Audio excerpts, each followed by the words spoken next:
Gente querida, uma boa noite para todos os que estão comigo agora ao vivo, aqui na Vem VTV, nesse nosso tempo, domingo à noite, onde e quando eu tenho a oportunidade de conversar com você, de abrir a Escritura, de meditar, de refletir, de ponderar, de chamar você a um pensar e a um introjetar de fé e de consciência na palavra, no coração. E se você, onde quer que você esteja, no Brasil ou em qualquer país deste planeta, se você tem pessoas do seu carinho, da sua confiança, da sua intenção melhor, por favor, telefone, mande uma mensagem de texto, passe um WhatsApp, compartilhe, faça um convite para que o maior número possível de pessoas esteja aqui com a gente agora. Jesus, por favor, permite que a singeleza dessa oferta do meu coração e dos que estão aqui comigo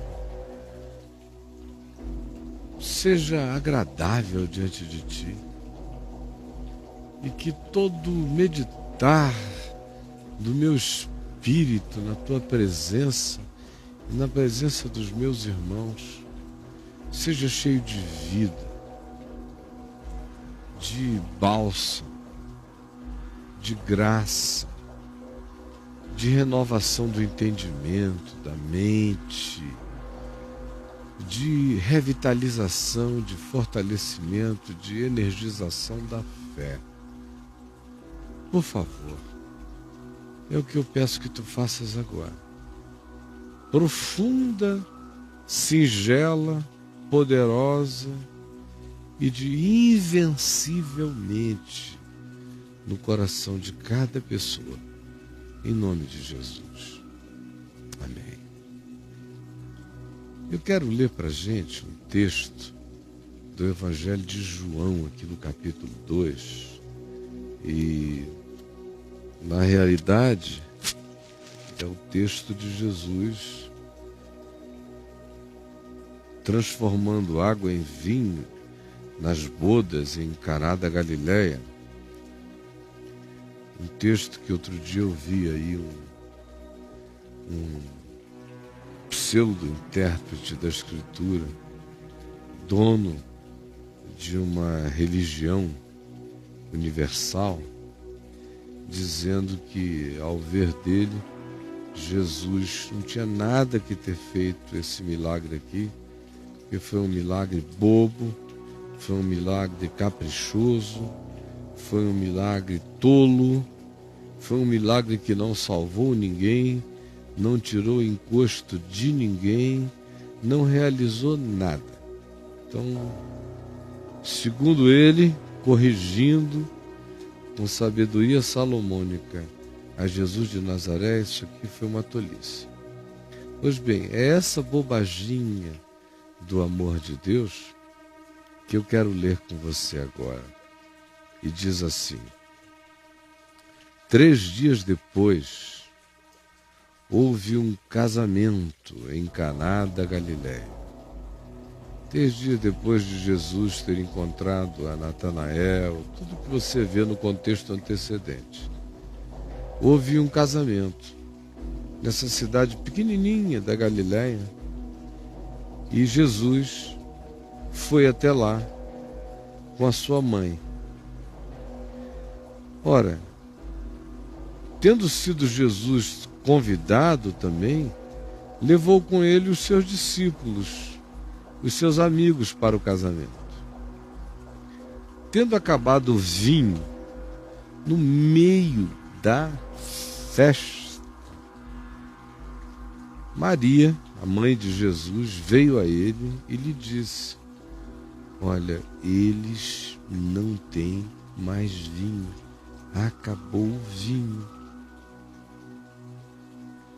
Mas Jesus disse a ela: mulher, Que tenho eu contigo e o que eu tenho a ver com isto, com o fato do vinho ter acabado? Por que tu solicitas isto de mim? Ainda não é chegada a minha hora. Então ela falou, todavia, aos serventes, aos trabalhadores das bodas, aos diáconos, aos garçons, aos ajudantes, aos ministradores do serviço das bodas, ministradores, servidores de vinho e de comida. Vocês estão vendo aquele moço ali? Fazei tudo o que ele vos disser. Vão até lá e ouçam o que ele lhes dirá. Ora, estavam ali no ambiente da festa 6 talhas grandes e altas de pedra, bem altas. Algumas chegavam a ser imensas. Essas não eram das maiores, mas elas eram altas e bojudas o suficiente para um homem como eu subir nelas e me banhar, e me mergulhar, fazer purificações religiosas, limpezas, batismos, lavagens dentro delas. Das maiores, então, você podia fazer os batismos mais profundos, as aspersões, as purificações, conforme fosse o rito da purificação. Então estavam ali, naquele lugar, 6 talhas de pedra que os judeus usavam para fazer as suas purificações e ritos religiosos. E cada uma dessas talhas levava de 2 a 3 quantidades de capacidade cúbica de líquido, de água. Era bastante coisa. Jesus lhes disse aos serventes: encham de água essas talhas, esses tonéis.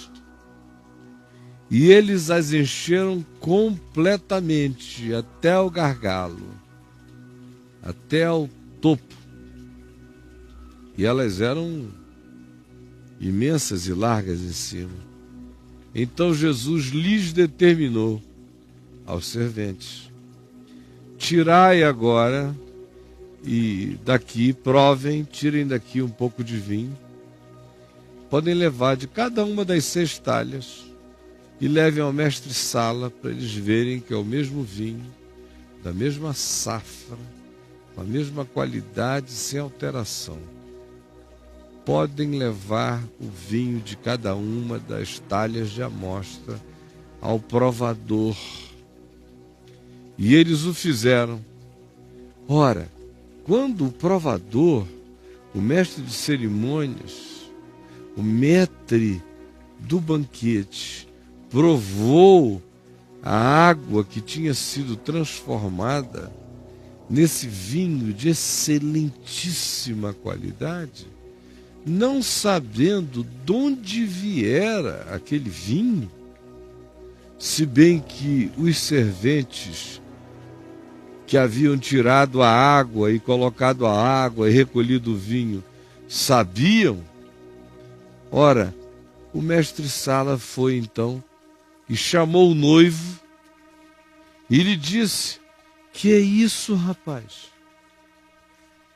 Todos no mundo inteiro é praxe, costumam pôr primeiro o melhor vinho. E quando já todos beberam bastante, perderam o olfato, a capacidade de discernir o melhor, já estão, de certa forma, intoxicados, é que eles servem o vinho inferior, quando a intoxicação já não demanda mais qualidade no vinho. Mas tu violaste a regra até da economia. Tu guardaste o bom vinho, o melhor de todos até agora. O que é isso?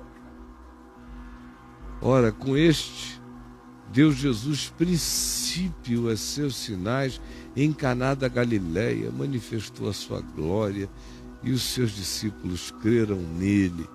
Depois disso, desceu ele para Cafarnaum, à beira do lago de Genezaré, com a sua mãe, seus irmãos e seus discípulos, e ficaram ali não muitos dias.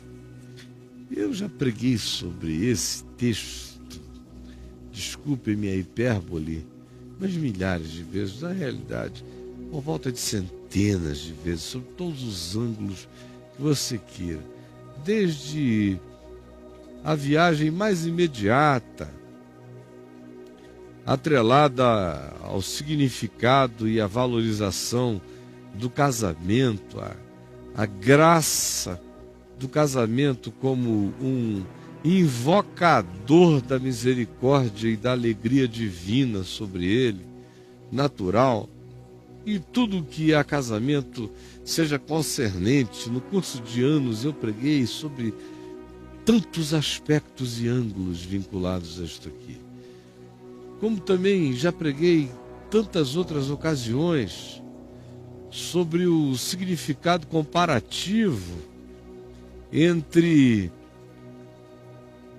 o que Jesus fez neste casamento, o milagre que ele opera aqui, usando inclusive as talhas da religião para encher a cada uma delas com os vinhos do reino, em comparação com o que segue, que daí se diz no verso 13, que ele entra no templo de Jerusalém e expulsa toda aquela porcaria que lá tinha se instalado, mostrando que ele estava instaurando de fato o reino dele no coração da vida, como no casamento, e retirando o reino dele dos templos de Salomão, dos templos de Herodes, dos prédios de pretensa tentativa de confinamento predial do eterno. E já falei uma quantidade enorme de outras vezes sobre o significado psicológico anunciado no texto, de como o reino de Deus opera uma existencialidade que quer dia a dia se tornar melhor, que o melhor da minha vida não está no meu passado, não está no início da minha festa, não está no início das minhas bodas com Jesus, nem com o Evangelho, nem com Deus, que o melhor da minha vida está por vir, o dia mais excelente da minha consciência é hoje, o melhor dia da minha vida será o último, porque eu faço parte desse que vai fazendo a existência se tornar cada dia mais surpreendentemente saborosa, gostosa, bonita, sábia, pacificada, segura, amiga, mansa, feliz, doce, terna, justa, leve.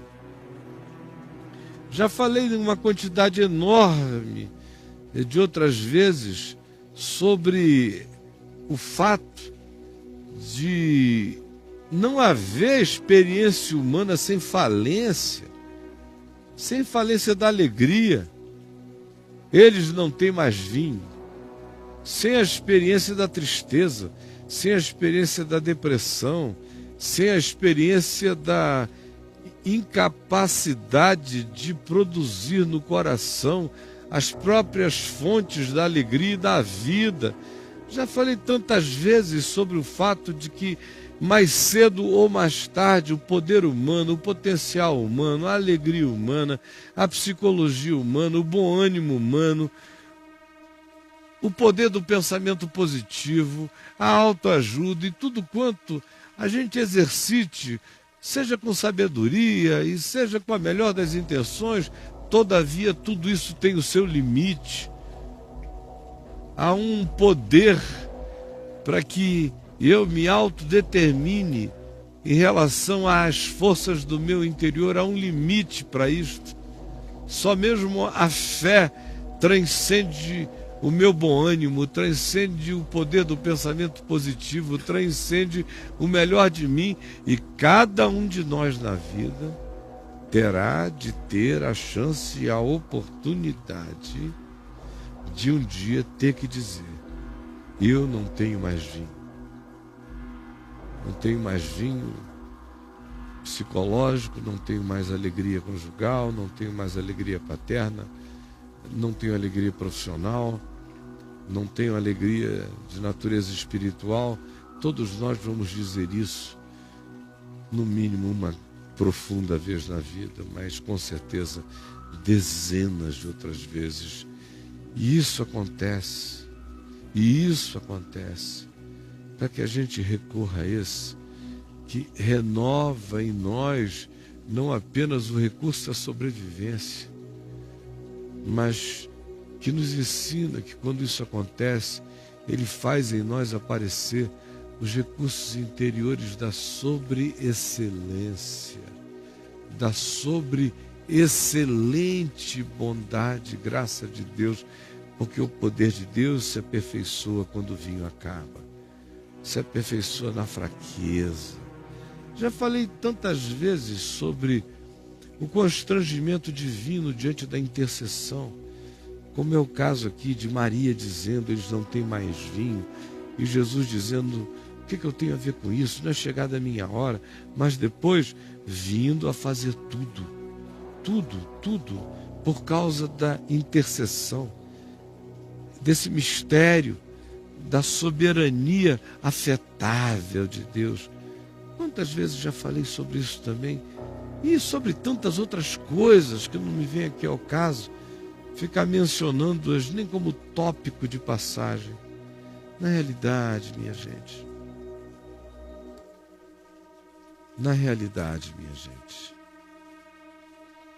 eu quero falar hoje sobre uma única e simples coisa com você. Uma única, simples coisa com você.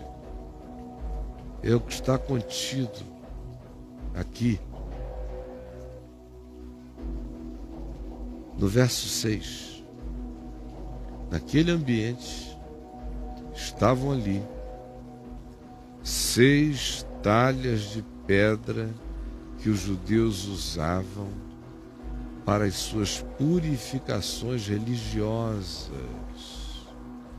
E cada uma dessas talhas levava uma quantidade abundante de líquido. Jesus disse aos que estavam assistindo o que ele iria fazer: enchei d'água as talhas. E eles as encheram totalmente. E Jesus disse: agora tirem porções e levem ao provador. E eles o fizeram. E quando o provador provou a água que tinha se transformado em vinho, dentro das pionas batismais da religião judaica, porque eram verdadeiras pias batismais, essas talhas enormes de pedra. Pias para o indivíduo entrar, se lavar, aspergir-se, purificar-se ou até imergir-se. Eram pias sacras, pias para abluções de autopurificação em casa, para limpeza de pecados. Eram altamente religiosos. Do ponto de vista de um judeu sacerdotal, de um da tribo de Levi, de um assistente do templo que visse isso, de um saduceu, sendo quase todos eles da classe sacerdotal, de qualquer um que tivesse intimidade com o uso das talhas batismais para os elementos de purificação, se isso aqui tivesse sido operado na presença de rabinos ortodoxos, meu Deus, eles teriam quebrado as talhas. Eles teriam declarado isto blasfemo, sacrílego. Eles teriam dito que tinham feito xixi no santo graal do casamento. Eles acusariam Jesus de estar amaldiçoando a festa e o casamento com aquela blasfêmia de botar vinho, não suquinho de uva, vinho, porque o que se estava bebendo ali era vinho. Por isso é que o mestre Sala disse: todos costumam pôr primeiro o bom vinho para depois servirem o inferior. Por quê? Porque a pressuposição é de que o vinho era real, com teor alcoólico, e depois de tomarem, a intoxicação tirava a apuração da percepção dos vinhos inferiores que viessem depois. É óbvio. Então, para um indivíduo com essa mentalidade religiosa, então, naqueles dias, tanto quanto hoje, aqui agora, me assistindo agora, o indivíduo está tendo crises de erisipela. Porque o que se está dizendo é que Jesus pegou a pia batismal, a piona batismal, enorme, mandou encher de água e depois pegou canecas, tirou e disse: levem para o homem beber. Enquanto todos eles iam levando, quando chegaram lá, chegaram com o melhor vinho possível e com o mais refinado teor alcoólico, as melhores características de um bom e maravilhoso vinho, tanto hoje quanto na antiguidade. É sobre isso que eu quero falar. Sobre essa escatologia realizada da Nova Jerusalém. Porque a Nova Jerusalém é aquele lugar arquetípico descrito por João, no qual, entre tantas coisas, ele diz que andando em volta e para todo lado, lá ele não encontrou santuário. Não encontrou santuário. Tinha o rio da vida, tinha a árvore da vida, cujos frutos dão todos os meses do ano e cujas folhas servem para a cura dos povos. É um lugar de valores totalmente invertidos. Ouro serve de asfalto. Pedras preciosas vão para o lado de fora das portas para servir de abertura de porta, ferrolho. Pedras preciosíssimas são colocadas no fundamento que ninguém vê. Um lugar aberto para a luz. E com portas em todas as direções, porque não há acepção de pessoas. E aonde toda a produção dos povos é purificada pelo sangue de Jesus, e as culturas originais, todas na sua pureza, limpada de toda a jaça e de toda a corruptela cultural, são trazidas como oferendas da alegria dos povos ao Cordeiro, de eternidade a eternidade, onde os seus servos os servirão, e nunca deixará de haver surpresa e criatividade. Ora, nessa Nova Jerusalém, o que Jesus nos diz é que lá não há santuário.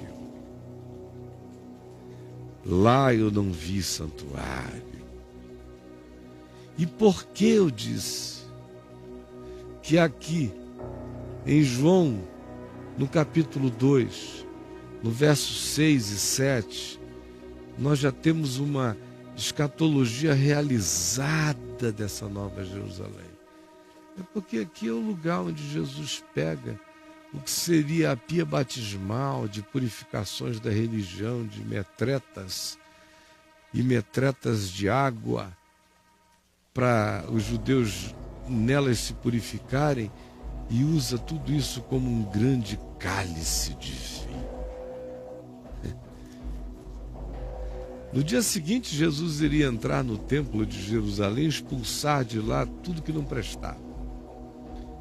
Mas o que ele acabou de fazer aqui em Caná da Galileia é mais ou menos equivalente a se ele tivesse entrado no templo de Jerusalém e transformado todos os elementos de purificação em elementos para uma festa, para uma grande festa, para bodas, e convidasse a população para dançar, ao invés de dentro daquele templo haver aquela quantidade enorme de cambistas e vendedores e ladrões a se expulsar. É clara a figura e o contraste metafórico que o Evangelho de João apresenta entre Jesus pegando as talhas do casamento, as pias batismais e as transformando em hipercálices de vinho, de alegria conjugal, de alegria humana, de alegria sexual, de alegria psicológica, de alegria relacional, de alegria fraterna, de alegria íntima, amiga, de alegria familiar, e dizendo: aqui é o santuário dos milagres, é aqui no âmbito, no seio da vida, onde a graça se manifesta, é aqui salvando vocês dos containers das purificações que não limpam, e dando a vocês o vinho novo da alegria, que faz o coração feliz, grato e, portanto, consagrado em amor àquele que é o mantenedor da vida abundante na nossa existência. O que é interessante, quando a gente pensa nessa metáfora, quando a gente olha para as talhas e as vê transformadas em supercálices de alegria do banquete de Deus celebrado na vida, como a avant-première dessa nova Jerusalém, aonde o que um dia foi sagrado, agora aqui é apenas decoração transformada e revalorizada com aplicativo numa perspectiva que serve à vida. Quando a gente pensa nisso e continua a pensar, imagine só a troca que Jesus fez. Aquelas talhas eram lembrança de culpa.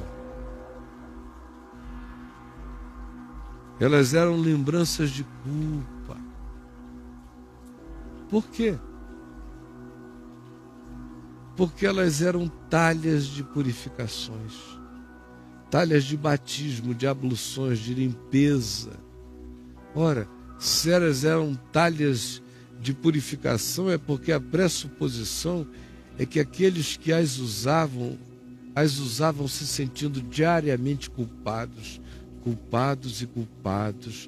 renovando os seus batismos de purificação, os seus batismos diários, as suas lavagens diárias, para se limparem neuroticamente das angústias que não cessavam, pelas culpas que não paravam, porque sobre eles eram acrescentados leis e mais leis, preceitos e mais preceitos, mandamentos e mais mandamentos, uns sobre os outros, de modo que eles viviam como quem existe num estado de incorrência crônica, em culpas insolúveis.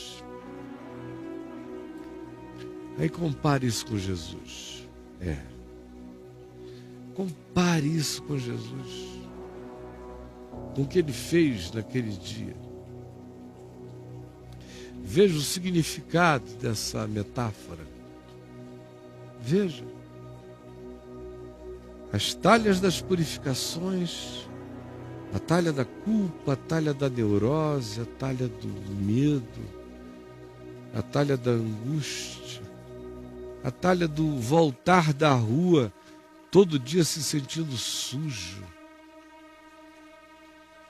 a talha que fazia o cara sair de casa para a rua já se sentindo sujo, de modo que ele se lava antes, se lava depois, porque ele se sente imundo o tempo todo. E na casa do indivíduo havia seis,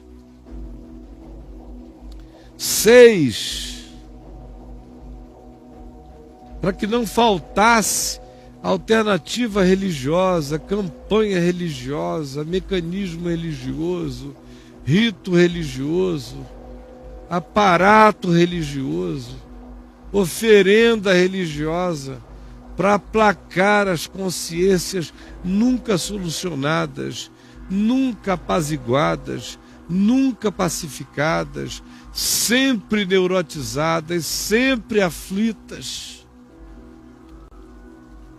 Veja quanta providência culposa existia naquele casamento.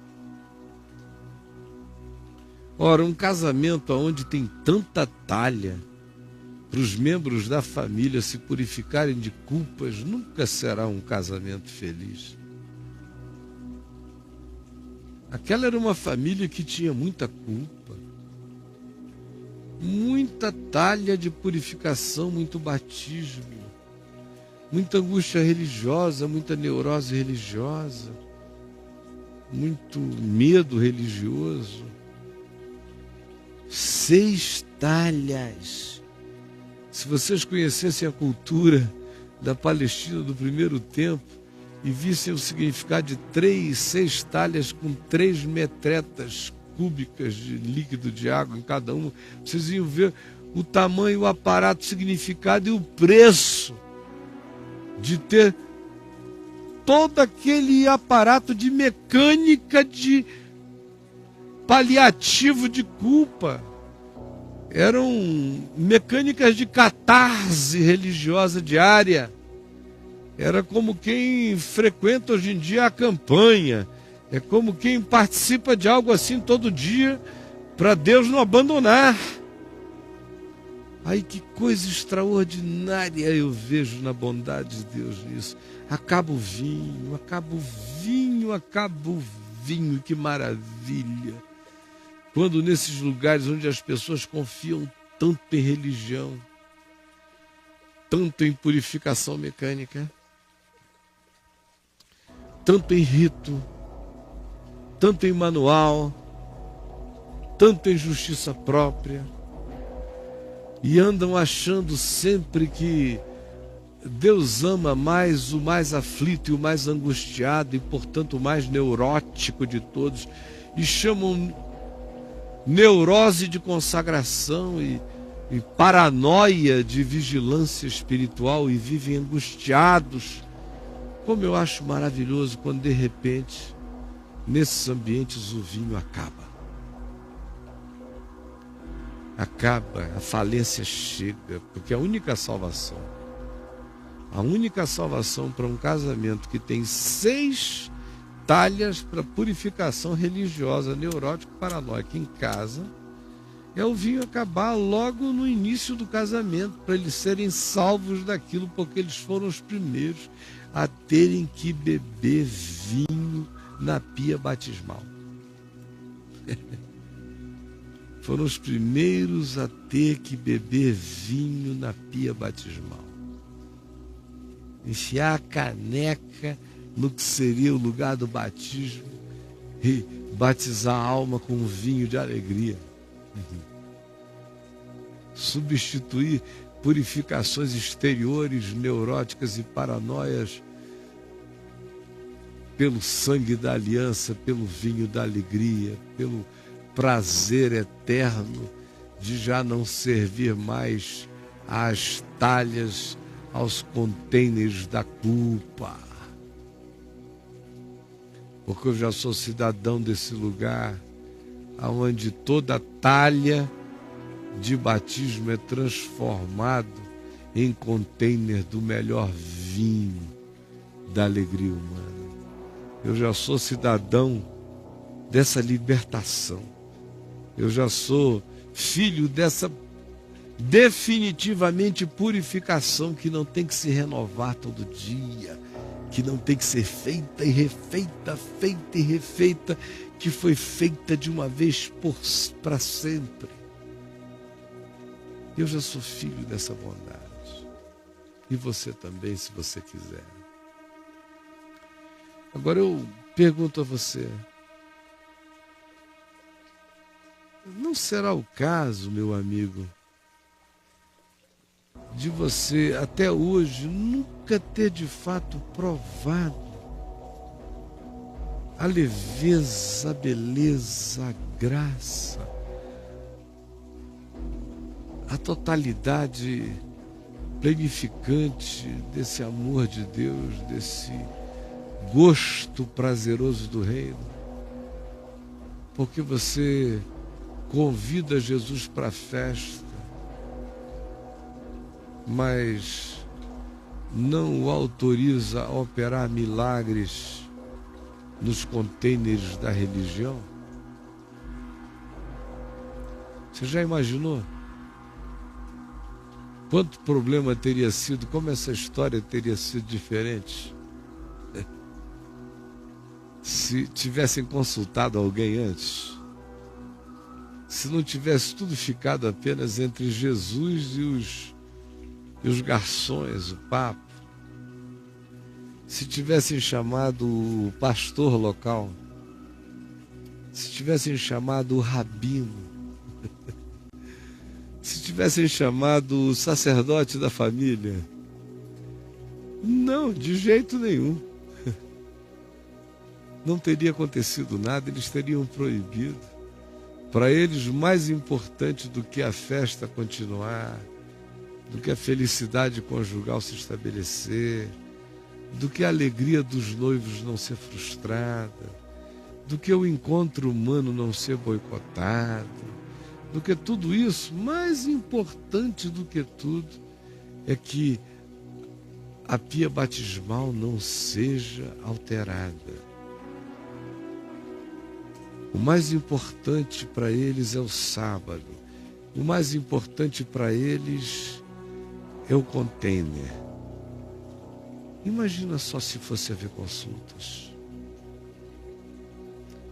Meu querido, meu irmão, minha irmãzinha, gente amada, gente boa de Deus, em qualquer lugar onde eu esteja sendo ouvido, eu pergunto a você, será o caso e será possível que todo esse recurso de bondade, de graça, de superabundante misericórdia está sendo contido na sua vida, porque você prefere a falência do seu casamento do que oferecer as pias batismais para serem convertidas em em contêineres de alegria, em cálices de libertação. Tem muita gente infeliz hoje no casamento por causa de religião. Eu sei que eu estou falando com um monte de casais que hoje mesmo já brigaram por causa de religião. Um compreendeu, o outro não compreendeu. Um ainda está fixado em algumas coisas, outro já se desfixou e quer fazer tudo acontecer no peito e na raça. As casas estão divididas cada vez mais, porque alguns provaram o vinho novo, outros estão dizendo foi heresia, sacrílegos, estão botando vinho em talhas de batismo e a briga está formada. Uns odeiam Porque a informalidade de Deus pegou as talhas batismais e as transformou em cálices de alegria, enquanto ao mesmo tempo brigam para defender os ladrões no templo, aos quais Jesus expulsará, e assim as casas estão divididas. É o culto às talhas, é o culto ao templo, é o boicote às bodas com o Cordeiro, a alegria do Rei. Que tragédia! Graças a Deus, em Caná da Galileia, o mestre Sala não era religioso. O mestre Sala era um mestre secular. Porque se ele fosse religioso, ele teria empombado com o ambiente do milagre, ao invés de celebrar o melhor vinho. Graças a Deus. Nenhum religioso fanático participou do processo em Caná da Galileia, senão o milagre teria sido boicotado. Ou então que se arranjasse em contêineres seculares e adequados. Do contrário, Deus está proibido de agir. Nenhum milagre poderá acontecer. Contra a vida, contra a alegria, contra tudo. Porque esse é o espírito das talhas de pedra da purificação. Meu amigo, será que você está contendo o derrame do Espírito Santo na sua vida? Porque você cultua essas talhas de pedra e dá mais valor a essas estruturas pedradas do que a salvação do seu casamento, do que a salvação da sua família, do que a alegria na sua vida, do que a restauração dos seus vínculos fraternos, do que a sua inserção livre, feliz, abençoada e contente na vida, tomando do bom vinho da graça de Deus todo dia. E ao invés disso, por obsessão religiosa, você boicota a bondade dessa visitação no dia de hoje. Você que me ouve agora, me vê aqui na Vem Ver TV, que está ao lado de uma esposa orando por você, ou de um marido orando, ou da família inteira. Você que vem lutando contra a alegria, se proibindo da alegria, se furtando a participar da festa, atrasando a salvação do banquete, porque seu coração continua atolado nas talhas dos compromissos que só mantém a neurose culposa e não libertam a gente jamais para beber o cálice da alegria. Abre bem a tua boca e eu te encherei. Senhor Jesus, eu peço que essa singela parábola, que essa singelíssima metáfora, nessa noite tão linda, tão cheia de graça, de luz, de lua, de frescor, de bondade tua, visite o coração de cada pessoa que me vê e que me ouve em qualquer lugar do planeta Terra. E que o teu Espírito traga a iluminação que faça cada um ter compreendido que alguns estão dizendo não ao milagre da continuidade das bodas da felicidade, porque preferem manterem-se aferrados às culpas e às talhas e aos medos e aos ciclos contínuos daquilo que é apenas rito de agonia e nunca é evangelho da libertação. Espírito Santo, ilumina agora, aqui e aos milhares que verão as repetições e as gravações, que cheguem todas novas, provocativas e perturbadoras, simples para a compreensão de cada um. E que essa compreensão traga luz e salve muitas casas, famílias, casamentos, existências, que entendam o significado da chegada do reino de Deus, do vinho novo e das bodas com o Cordeiro, para as quais eu sou convidado, para além da religião, em nome de Jesus e para a glória dele. Amém. Amém.